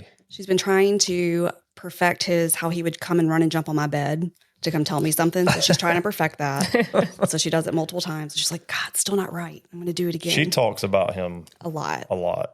Really? And He's for her to be talked so about daily. young, you know, they were really close too, though. He really, they kind of bonded, you know. But she kind of talks about him like he is still here. Oh yeah, there's yeah. no. You know, She and- doesn't get sad. Which is- she's a kid. You know, they're Yeah. resilient. So Yeah. she talks about him just in a normal conversation, like, oh, that's what Avett would do or something. You know, and I like hearing Yes, we her talk about him about every him day. because I don't. You know, I think that my biggest fear, I don't know about hers, like She's this kinda forgetting. forgetting Avett, Yeah. like anybody. You know, you just don't want. Well, how she's You know, 9? time. She just turned No. 6. Oh, 6. Yeah. She was. I mean, she was 5 when it happened. So. And she looks just like Avett. They're Oh, the same man, person. Yeah, they are the exact same person. She's just a little spunkier, I think. But yes, they're the same kid, which is another reason I think, you know, when we had her, we're like, oh my God, what are we going to do? Another kid? You know, like we're changing diapers for 18 years straight. You know? We've had a car seat in our car for 19 years straight. Oh, wow. It was just like, man, what in the world? But, you know, God does everything for a reason. And we didn't know it then. Fast forward 5 years later, it's like, oh, that's why Yeah. she's here. Because she's, to me personally, has been like I don't even know what you want to call it, but like my therapy. You know, she's just. Well, Wes has had a lot of loss in his life. I always feel bad because I am a mess every day. And I'm like, if you need to have a day, like, let me know. I can hold it together long enough for you to have a day. But his mom died when he was 16. His best friend was in 2005. His older brother was in 2005. And then his stepbrother was 2017. And then now a kid. So a lot of loss. for this Yeah, man. that is a lot of loss. Yeah.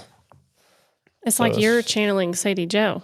Just keep on, keep talking, keep moving, keep. I mean, you know, and people probably look at me and probably think that, you know, Lyndsi obviously cries a lot more than I do, but I do it riding down the road in the truck by myself. Yeah. You know, so I try not to, I don't know, do it around the kids too, you know, I think Right. that's just trying to be you know, the male thing that this doesn't mean it's right, but that's just how We are kinda definitely how we wired to do it, that. you know? Yeah. But I also think too that when you go through that loss after loss after loss, and all but one of them, my mom had brain cancer, so we knew that was coming. It doesn't make it easier necessarily, but you know, it's different. And now that I've been through all these different ones, like it's definitely easier when somebody's sick. So it wasn't a surprise. All of the other ones were accidents, or my stepbrother's was an overdose, but obviously we didn't know that was going to happen. My older brother fell through a skylight in a warehouse working. Wow. He did HVAC stuff. So he fell through a skylight and landed basically on the concrete floor of a warehouse. So that's an accident. You get a phone call, you know. Yeah. So I think just, you know, my best friend, it was a car accident. It's just, you know, you go through that many different tragedies or losses, you know. Yeah. I think I don't want to say you become numb to it, because you don't.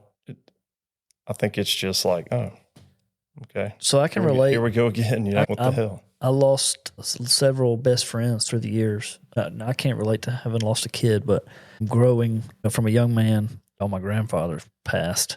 I think every man in my bloodline died before they were 70. I don't think any of them lived Wow. past 70, but so all of my grandparents, at least on the male side. And then I lost my dad in 2020. He was 56. That's young. Yeah, it's young.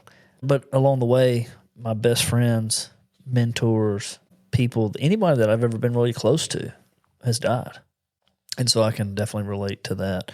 Yeah, And at some point, you don't ever grow callous to death, but it's just like another one, you know? I think you just know how to go through it, Yeah. you know, and I don't know, it sucks because obviously the older you get, the more it's going to happen to people you know. Yeah. I mean, it's just life. Right. There's nothing you do to prepare. It's not a club you want to be in. No, you know? it's part of life. And I think it is also it kind of makes it worth living, you know? Right. Knowing that the end is that. Now, let me ask you this, because I just felt like I should ask. Have you ever blamed God? I never did. Really? There's several people that are like, you could be mad at God. I don't want to be mad at God. So you genuinely you weren't. No. So, and I can't say the same. When my dad died, I was like, I wasn't mad at God.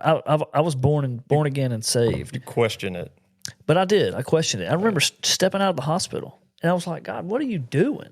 Like I literally audibly said that. I did question it. So you're saying you didn't? No. I did. I just, because again, like I said, he makes, if it had to be something that happened, he makes the bigger impact out of, no offense to other people or their kids. Yeah. He makes the bigger impact. Okay. That's really awesome that you had that perspective. And Wes, you said you did.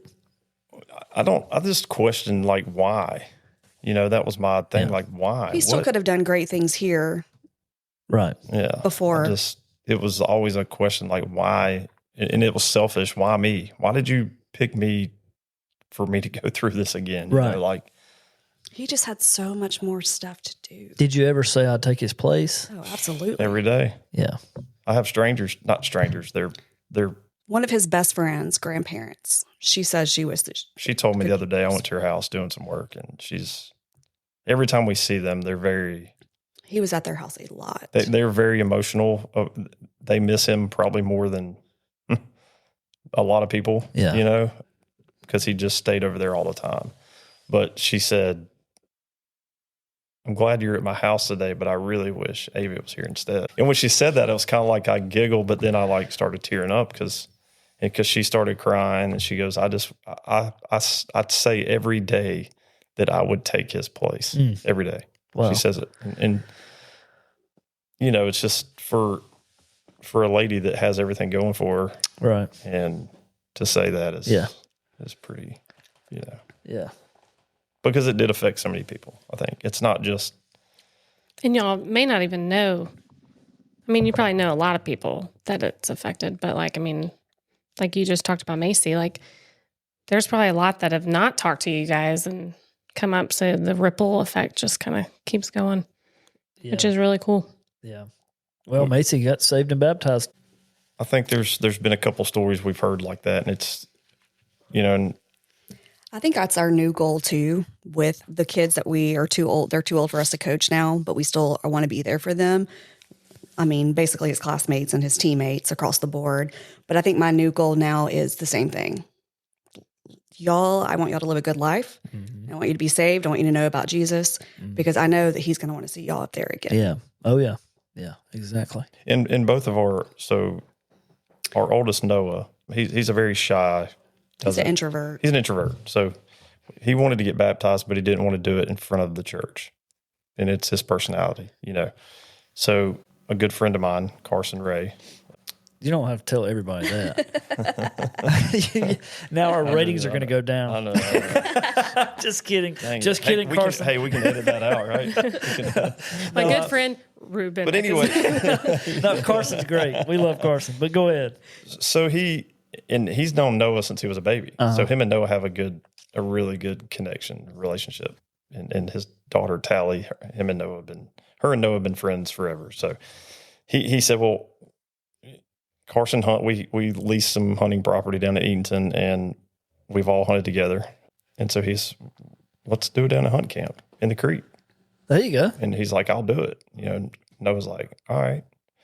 And so we had this big weekend planned, and one of our other buddies, Matt Ciso, his daughter was also going to get baptized the same weekend with Carson. And we get down there, and Noah got baptized, and there's a group of us on the banks, it was during the summer. Carson's like, well, hey, while we're here, anybody else? And Wayland had already come to us and said that he wanted to, but he wanted to do it in front of the church. He already had talked to Danny too. He wanted everybody to know. He wants everybody to see it. He wants them to know. But he looked at me, he goes, Mom, can I do it today too? And I said, absolutely. So he actually got baptized on that same day, but he still wants to do it at church because he still wants everybody to see it. Mm-hmm. So, that both of our kids were saved after, and it was anything that we said on their own. They wanted to do that. And to top it off, another guy that hunts with us, an older guy who's in his 65. Carson's like, hey, anybody else? I'm in. Let's go. And Bert, he's like, went down there, was tearing up, and it was saved on the spot, And, Bert, he was a big hunter, so he hunted with us. And Bert just, the whole thing kind of took him, it kind of messed with him a little bit, I think. And he had actually killed a deer last year that Avett was wanting to kill really bad. And Bert ended up shooting it, and Avett was upset about it. But, anyway, on this same weekend, Bert had this big, I don't even know what to call it. It's like a window pane. He had a bunch of pictures of Avett at hunt camp put in it. And the deer that he shot had a European mount, and he hung it on there, and he goes, this is Avett's deer. So this hangs with this that I'm giving you. And so, that whole weekend was really special to see 4 people get baptized, And like we talked about, it's and like Maddie alluded to, it's going to be untold at how many people actually were impacted. You may not ever know how many people were impacted by his life. I'm meeting, actually, one of his other friends' sister is writing a book. It just got published, and she's dedicating it to Avett and Bennett. Oh. And of course, you're sitting on the Impact Show talking about it, and people are going to listen to it, and they're going to see it, and they're going to, Maddie's going to put her little magic on the Maddie does magic. The shorts. What am I doing? Maddie's magic. Yeah, the shorts. Maddie's magic. But she makes the videos and stuff, and so that'll launch. Surely someone else will relate to this, and it's definitely going to have an impact. Is there anything that you would do different, other than things that you can't change? I don't know that there's anything we could have, we did. He probably did more in his 12 years than grown adults have done in their lifetime. Wow. Yeah, I don't even know if we could have squeezed in. We probably anything else. Yeah. No, I think we went somewhere different every year. We would always go to a favorite place. Like, we'd let them pick a favorite vacation, but we always went somewhere new every year. He played every sport he wanted to play. Any extra thing he wanted to do, he did. Wow. We never really told him no. So he was pretty much at a friend's house if he wasn't playing baseball, like hunting, fishing. I don't think there's anything else we could have even changed for him to do more. Wow.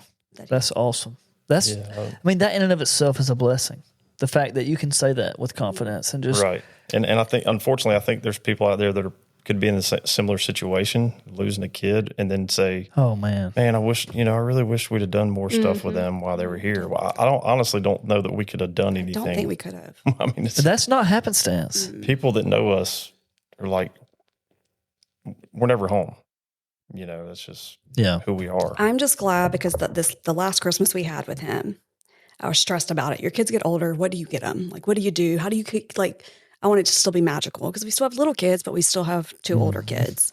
And he said after we were done opening presents, he goes, "This is my favorite Christmas. This is the best one I've ever had." Why did he say that? I don't know. It wasn't. I don't know. That it wasn't anything more grand, than any other one. He was full, Oh, for sure. Yeah, you should be proud of that. Yeah. That's a beautiful thing. He was living his best life, and God decided he needed him more, I always say, after all this, because he was such a good athlete and he was good at everything. I wonder, you don't know what would have happened. Maybe he would have got into his 20s and couldn't play sports anymore. You don't know the future, but I'm thinking, what if God took him now because he was he was innocent and was doing everything he loved to do. Maybe he would have gotten sick in his 30s. He got cancer and had to fight through that and ended up losing that battle. It's stuff you hear every day. I think that's just how I kind of, makes me feel better about he was taking it 12 years old, which really, really, really sucks. But he also had done so much in that 12 years that, What's an odd tidbit, though? I'm pretty sure that I met him before he was even born in a dream.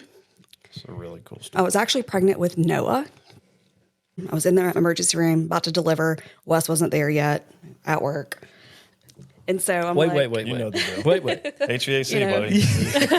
I'm pretty sure it was a friend that called and was like, "Hey, I know it's after hours, but my air's not working." So you were in the hospital having a baby. I'm having this baby, and Wes was not there. Okay. I was on the way. And so this kid appears, and he's got blonde curly hair. Okay. And he was like, "Where's Dad?" And I'm like, "Well, he's on his way." But I'm like, also like, this is weird.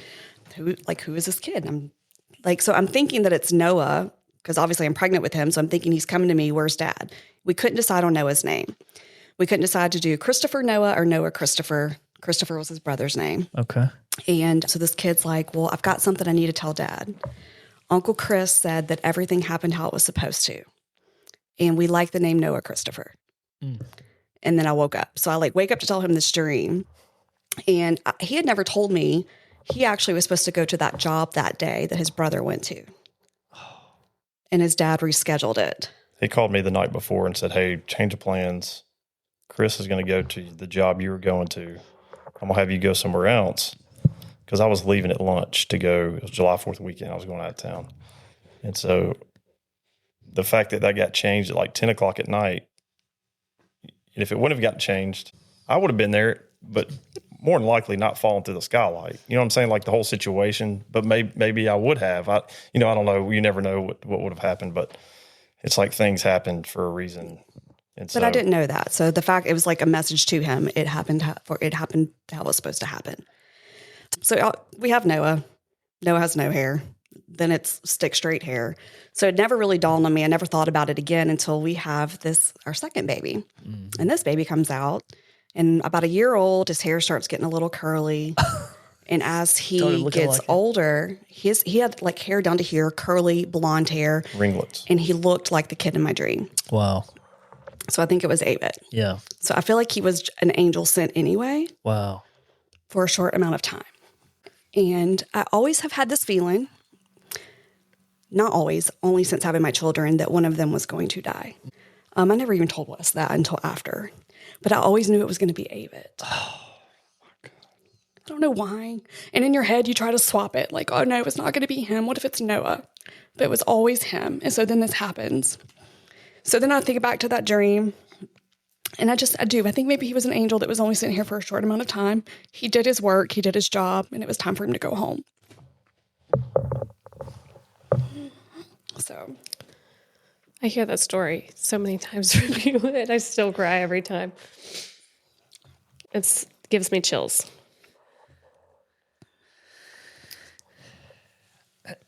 There's a lot of people that believe that there's a spiritual world out there. And there's also a physical world. And we get our chance on earth to live in our human body for some time, and then we go on. And stories like that make that real. Mm-hmm. When my father died, he came back to me probably for a month or two, all the time. I would wake up and it was like it was real. Like we were just talking. Like it was real. It wasn't a dream. It happened. And so, but he told me, he would tell me, it's going to be okay. But man, you don't get that experience without tragedy. Mm-hmm. Right. And so I think that God does, he does what he does, and it's always for the good, for his good. Mm-hmm. And so we don't understand, or, we can never explain it. But it's really cool that you share all those stories, for sure. Yeah, it's a lot of little things that have happened. We get lots of signs. Do you? Mm-hmm. Yeah, it's pretty neat. Really? And I think, obviously you're looking for them. Sure. Too, some of them that were unexplainable. Some of them aren't some of them are freaky, yeah. Oh, tell me another one. The Friday after he passed, Wes decided to still go to the men's dinner at church. I remember that. With Carson. Yeah, I was there. Carson said, "I'm going to come pick you up. And I was like, go. Family's here. No, I was surprised to see you there. Yeah. Yeah. So I remember that. I was like, go. I think it'd be good for you. I've got family. I got friends here. I'm not here by myself. Go. And he went outside to get in the truck, and he said he stepped on something, and he looks down, and it's this little toy pheasant, this little plastic mold of a pheasant. And that's not a toy in our household. I know every toy our kids have ever had. And so I was like, well, maybe it fell out of somebody's car. And so I asked afterward, did any kid lose a toy pheasant? And they're like, no. Well, it just happens to be that the next day after the accident, I went and climbed in Avett's bed just to lay in there. And the hat he left in his bed was his hat with the pheasant on it. So, Well, that's not even the end of the pheasant. So we go to Bennett's at the funeral we home. haven't told him the story yet. And we walk in and we're visiting, with the family, whatever. And Lyndsi goes, "Did you see Walt's tie?" And I was like, Walt and Jackson had the same tie on. "No, why?" He goes, "Go look at their tie." And every one of their ties had pheasants on them. Really? The granddad, the son, or the brother and the dad. And so we're like, okay, that's not. I mean, a pheasant here in Georgia is not like a common, you know what I mean? Like, it's just not a common thing. And for me to step on one in my driveway that didn't come from my house. So back to the tattoo, I have So a he has pheasant. Oh, cool. A big pheasant on my arm. It just goes along with the other stuff. But yeah, it's just little stuff like that. Well, and like you said, you're looking for it, but You are. it's God's way, in my opinion. No doubt. And I had the same thing happen with my dad. There was just things that happened, for some time that I knew he was doing that. And people can say what they want to. I think the same thing. People can say what they want. Yeah. There's It's real. the spiritual There's world. no coincidence. No. There was things that happened to me, and I should have wrote them down because I don't remember everything. I have a terrible memory, but there was definitely things that I said. There is no way that was coincidence. Do y'all write things down? I write everything down. Yeah. Well, it makes me think. Yeah, you should definitely start if you're not. So God will use that to build people's faith as well. 100%. Yep. And we don't ever understand, but we just try to be obedient. But that is certainly faith building for people. They like to hear those stories. And then there's people out there right now that are listening thinking, I'm not crazy. Right. It's happened to me. That's right. And there's other people in the world that's happened to. Yeah. And so I remember, and I'll tell a quick story. I remember a time when I was mad at God. And again, that's happened to me. I didn't understand. And I wasn't hearing from God. And I said, God, I need a sign. I stood out in my pasture and raising a bunch of cane with God. And I went to Dairy Queen and I met an angel. And I was sitting over there in the corner, at the corner booth of Dairy Queen in Monticello. And I was reading my Bible. It was about 6:30 in the morning on a Saturday. The Dairy Queen. Huh? That's yes, the the Dairy Queen. Yeah, the one in Monticello. Monticello is the Dairy Queen. Bacon biscuits off the chain. Anyway, long story short, I'm sitting in the corner booth over there, and I'm reading my Bible, and I was really going through a lot at the time, and I was wondering if God was even there. Like I was questioning I'm like, I got saved and born again, but God's just completely left me in the desert, and this dude walks in, and he comes in. And there was nobody there. 6 o'clock in the morning, they just opened. And the Breakfast Club wasn't even there yet. They have a Breakfast Club, a bunch of men. Anyway, it was right when they opened. And he comes in, he walks over to me, and he gets around right to my face, and he says, "Son, I just want to tell you something. He's there." And I was like, "What?" And he goes, "God's got you, buddy." He turns around and walks off. I swear as I'm standing here right now, he turns around and walks out the door. And I'm sitting there like, did he really just say that to me? And he just walked out. He didn't order food or anything. I get up and go over there and open the door. Gone. He's gone. That happened to me. That's awesome. And Wow. freaked me out. Yeah, I was gonna say, I'm telling you. I walked around the Dairy Did y'all Queen. see that? And I literally walked back in and I was like, did anybody just see what just happened? Like, can somebody please tell me? Nobody saw him? Nobody saw it. Wow. And it happened to me. Now, I wasn't dreaming because I'm over there like patting myself on the face. Like I go get my truck and I'm like, dude, that was wild. Okay. Anyway. That's a cool story. No, that's though. cool. Yeah. No, it was very cool. But it was a time in my life where You needed it. I did. I had to have it. And God had to show himself to me. I know for a long time I felt selfish in the first couple of weeks because I just same thing, just let me have a dream. I want to have a dream that he's in it and he tells me he's okay. Yeah. And so we've had multiple dreams, but he never talks in any of our dreams. And we're always in a school. He's always in a school. There's one dream I've had where I was not in a school setting, but other than that, we're trying to figure out the meaning behind being in the school and he doesn't talk. He just smiles. Wow. That's interesting. There's a guy named Todd. I don't know his last name, but he swears up and down. He preaches about it. He's an evangelist. Some people say he's wild, whatever, but his name's Todd. Anyway, he swears up and down at night when you go to sleep. It's when they that you go into the spiritual world. And then he said that one night he woke up and his legs were hurting and he had dreamed about climbing a mountain, But they say that you leave your body and go into the spiritual world at night and then you come back. So I don't know if that's true or not, but that's just what he said. And then, of course, when you die, that's what happens. And you read about the near-death experiences that people have. I did lots and lots of research on that after because I needed to know what they saw. I needed to know what it looked like and picture him there. Wow. It's hard to picture him like in a white robe, like it says. Yeah. So I'm like, are they really all in white robes? Like, Or like in a baseball uniform. Yeah. and then I'm like, did Babe Ruth Camo. make it to heaven? Is he arguing with Babe Ruth about who the best number 3 is? you That's go. great. Like, That's so cool. but I just need to picture Yeah. where I think he is. Yeah. So what would be your message for parents? Do the things. Do all the things. Yeah. And it sounds so cliche because like, oh, you never know how long you're going to be here. Well, I mean, we never thought, you know what I mean? Like you hear it all the time. You hear about these accidents and people losing young kids or even adults or friends or whatever, parents. But it's just, we don't regret doing all the things. It was stressful on us, obviously, that we're all these sports and getting up at 5 a.m. and going to Marietta to play baseball and coming back and getting up the next morning and doing it again, missing church on Sundays sometimes, but I would do it every one of them again, Wow. So I think that's my only thing, to parents that have kids.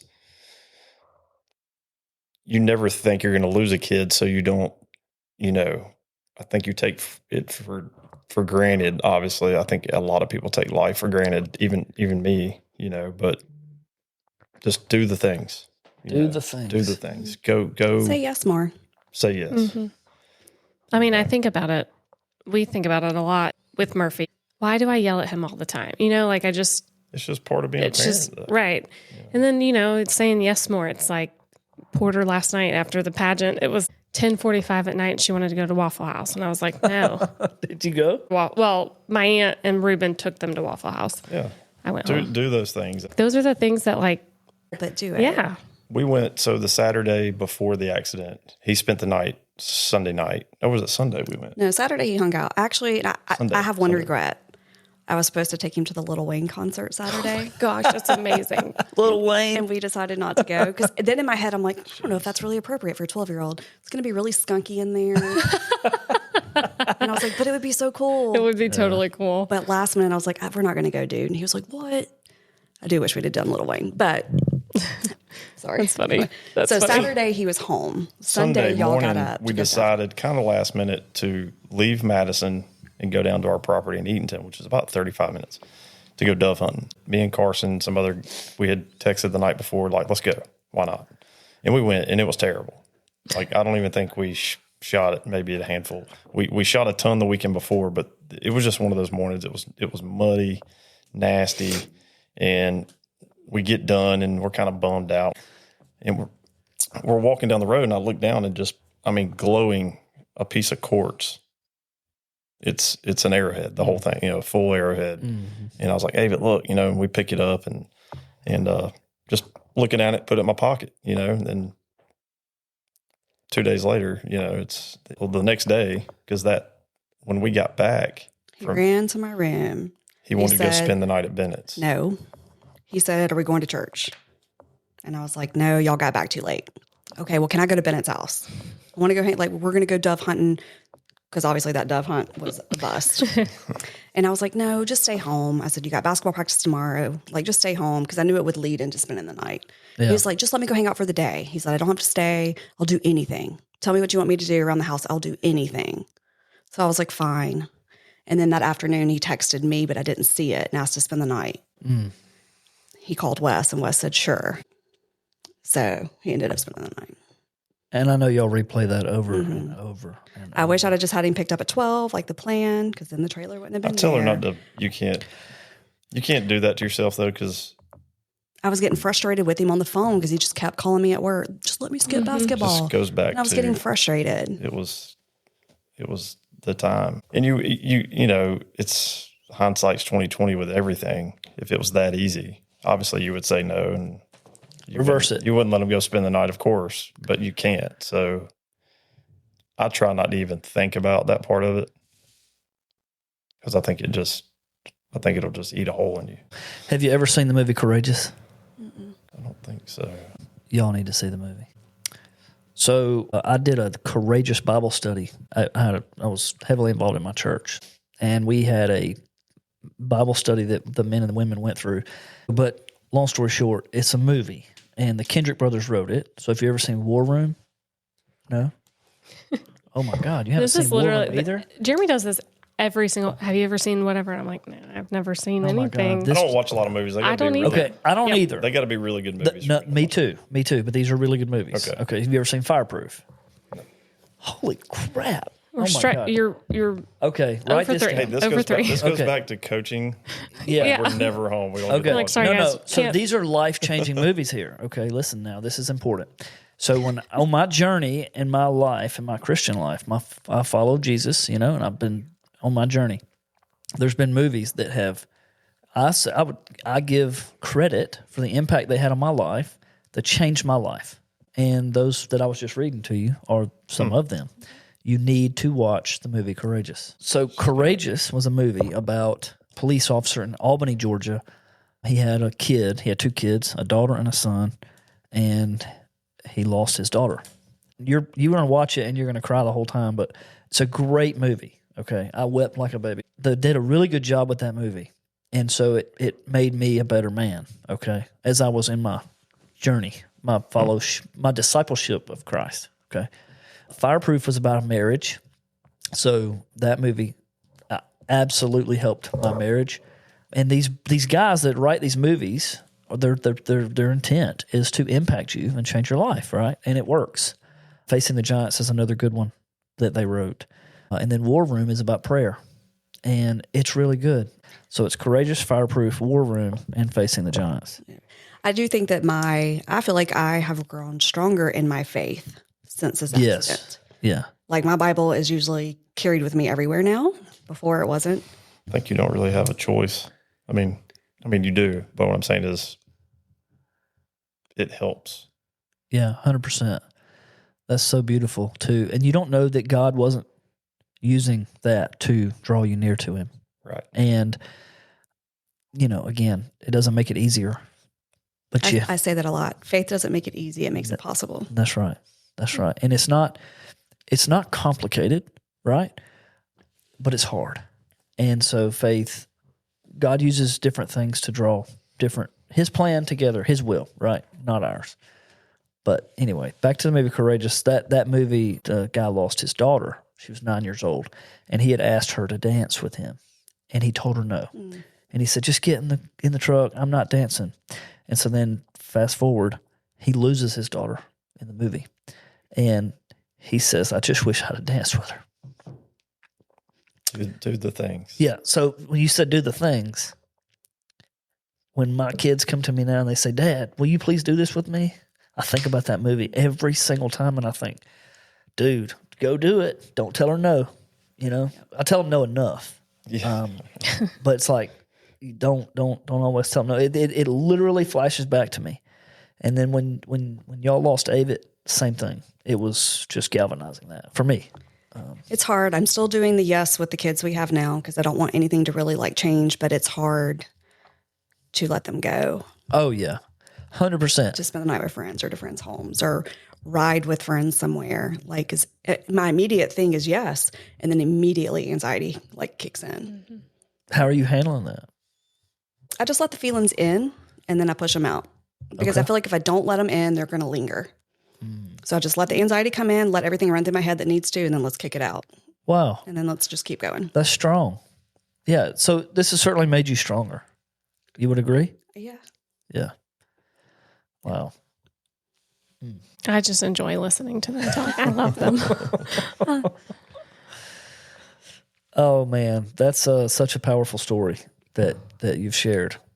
And I didn't know all those details. I didn't know all of that stuff, and of course, I didn't know your involvement with the youth to the degree that you are.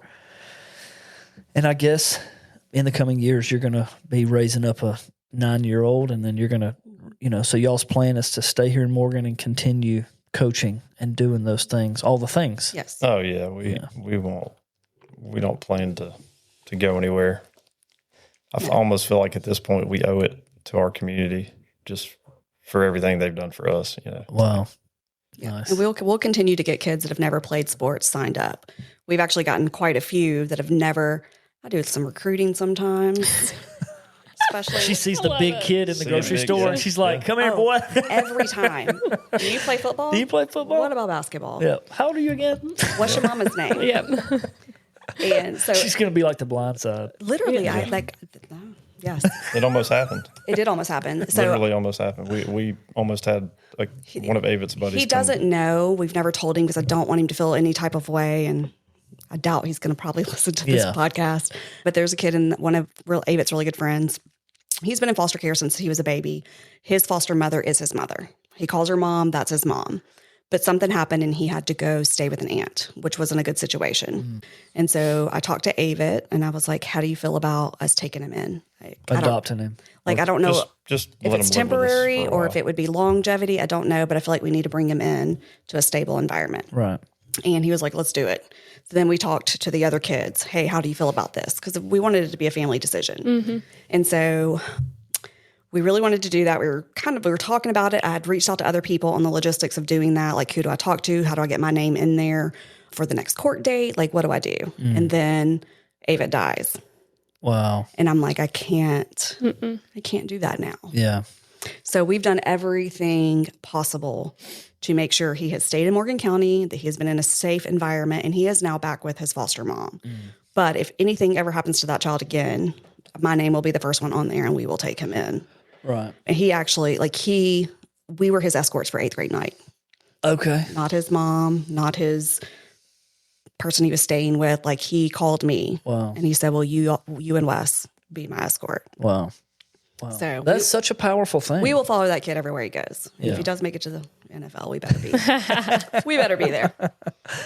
But there's other kids. There's other kid, like he said, hey, first home game for basketball, can I wear Avett's jersey out? Wow. Absolutely. Yeah.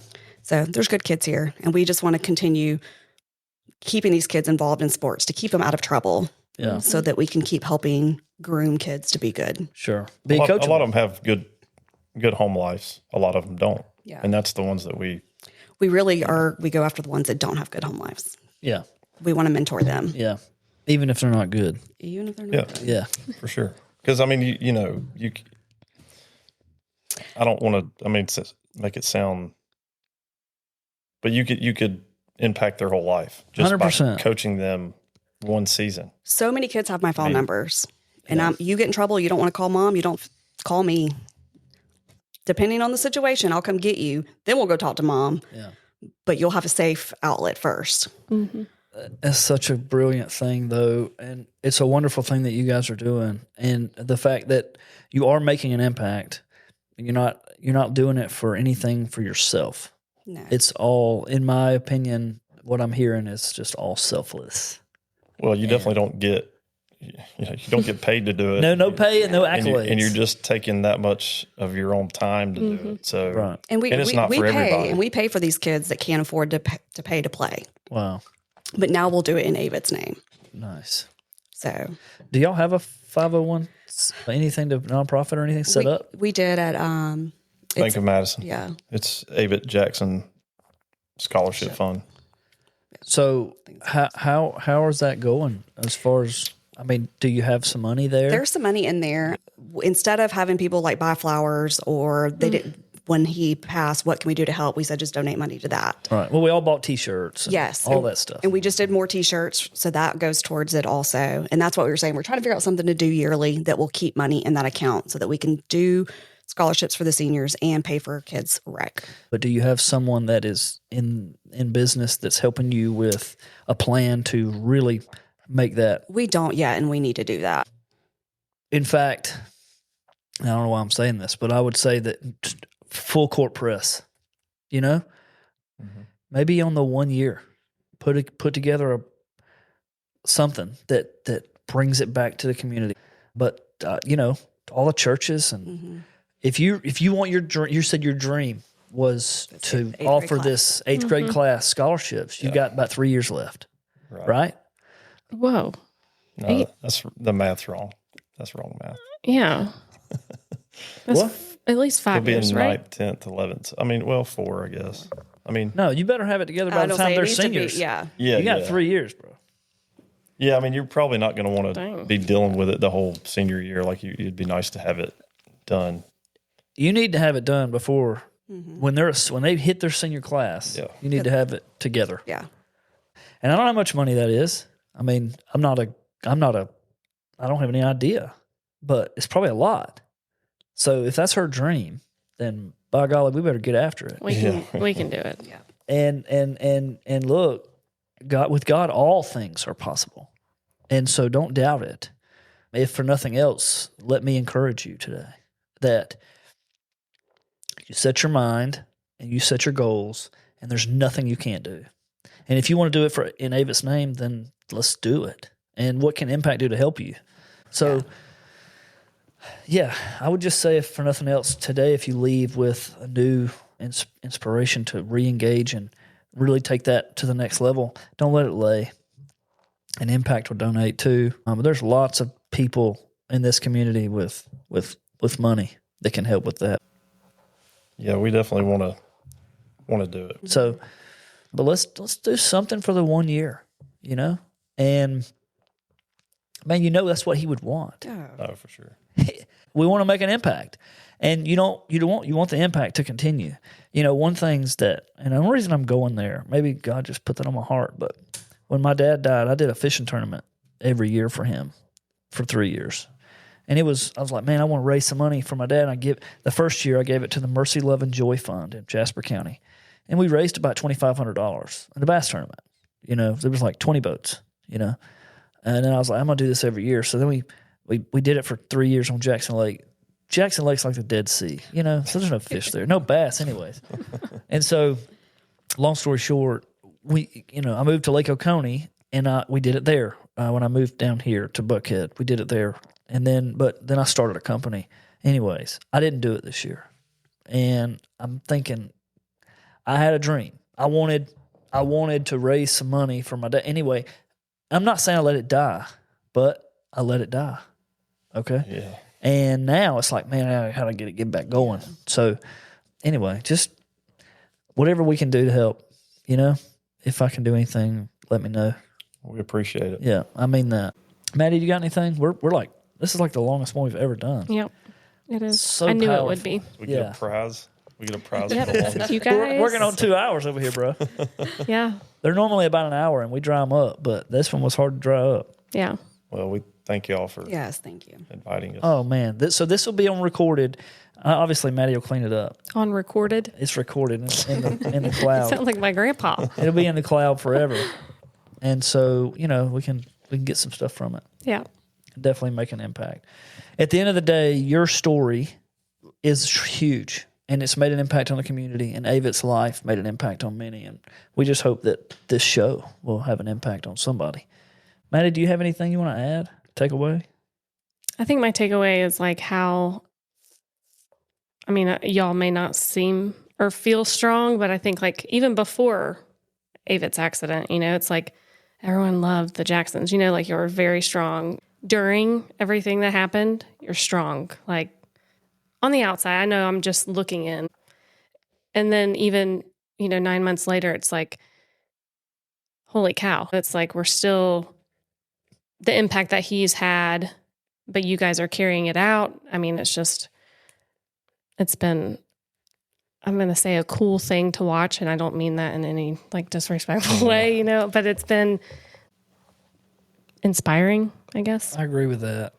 Whenever I went to that funeral or the celebration of life, I guess we'd call it, it was how strong they are to be able to surround yourself with all those kids. I remember all the kids were standing around y'all, and I just thought to myself, man, how strong. Mm-hmm. But that such an impact on our community, and what God uses for good. It's just, you just never know. But I appreciate y'all being strong through everything. And if anybody listens to this that has lost a child, Yeah. they can reach out. Oh, yeah. Obviously not still new, but just the things you probably are thinking or doing, and you're like, is this normal? It's normal. Yeah. Well, that's what I was going to say. So that's what I was going to leave us with. You're talking to not just me and Maddie now. You're talking to our audience. And what do you want to share? Anything? I don't know. It's hard, but when you have like a community of people that understand, have been through it, it's great. But even the ones that, like, I don't know, just, I don't even know.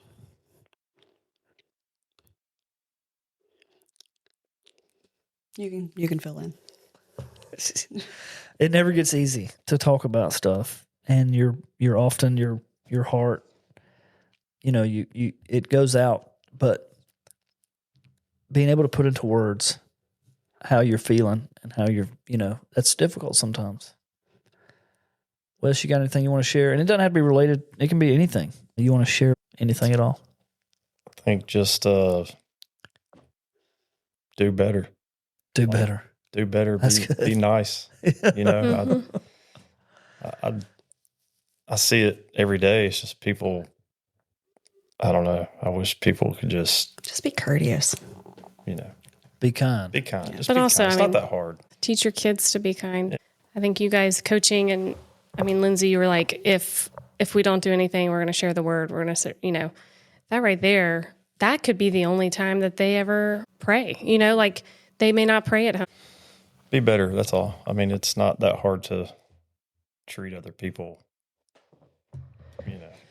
It shouldn't be. Be better than you were yesterday. Yeah. Every day get better. That's worthy advice for many, many people. Do the best you can be and be better than you are today. That's good. And if you don't know Jesus, get to know him. There you go. Change your life. There you go. Got some gospel presentation going on. That's good.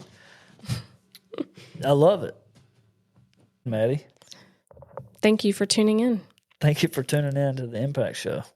We've had a wonderful, wonderful time today with our guest, and lots of tears have been shed, but we're grateful that y'all came in and spent some time with us. Mm-hmm. And it's sure to impact somebody. And so praise the Lord for you and your family and for the life of Avett. Yes. Amen. Amen. Thank y'all so much. Thank y'all.